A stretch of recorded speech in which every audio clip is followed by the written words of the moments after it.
Desses dias aconteceu-me uma coisa muito estranha. Ia a sair de casa para fazer não sei o quê, quando ao descer os degraus da entrada, ouvi um gemido, quando ia a meio dos degraus. Estranhei, olhei em volta, se me cerrei os olhos para ver se via o que se passava.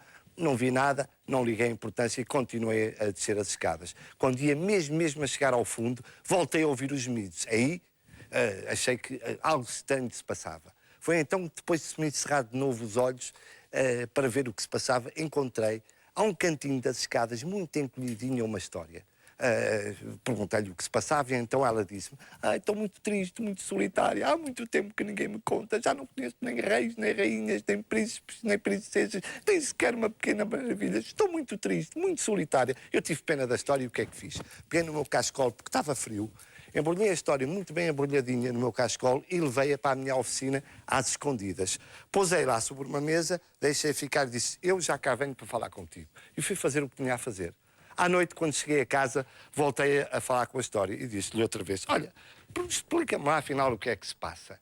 E ela voltou a repetir uma ladainha. Estava muito triste, muito solitária, que já há muito tempo ninguém a contava. Então eu disse-lhe: olha, e se eu te arranjasse uma companhia, resolvia o teu problema? Ela encolheu os ombros, como quem diz, a concordar comigo. Eu então fui ao meu baú das memórias à procura de um personagem que lhe agradasse.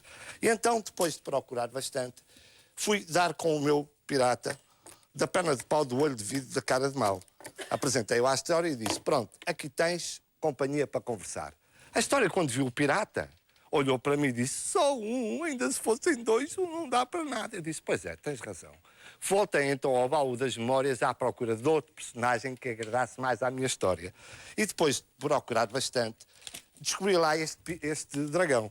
A história, quando viu o dragão, ficou muito aflita a pensar assim: epá, que dragão tão grande, ela nunca tinha visto um dragão. O pirata esse ainda ficou mais aflito a pensar assim: epá, um dragão daquele tamanho no meu barco, de certeza que vai ao fundo. Além disso, o bafo pirotécnico, de certeza que vai queimar as velas do meu galeão. Mas eu descansei. Fiquem descansados, que este dragão é um dragão dos bons.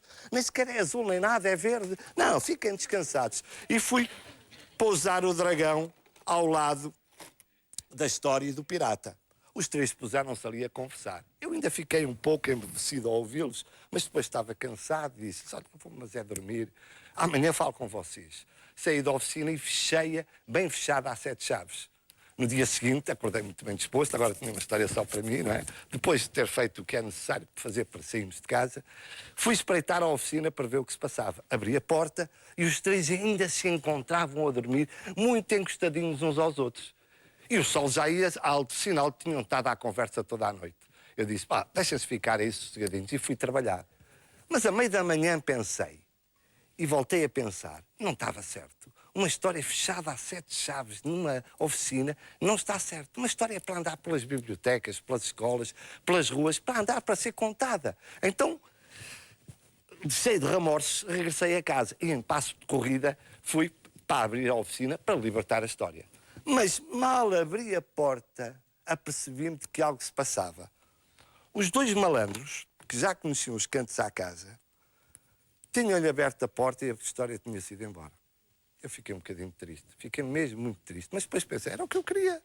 Era o que eu queria, era que ela se fosse embora, que fosse ser contada. Hoje a história deve andar por aí, se calhar está ali atrás daquela câmara, não sei, ou no colo de alguma de vocês. Vejam lá se está no colo de alguma. Não está?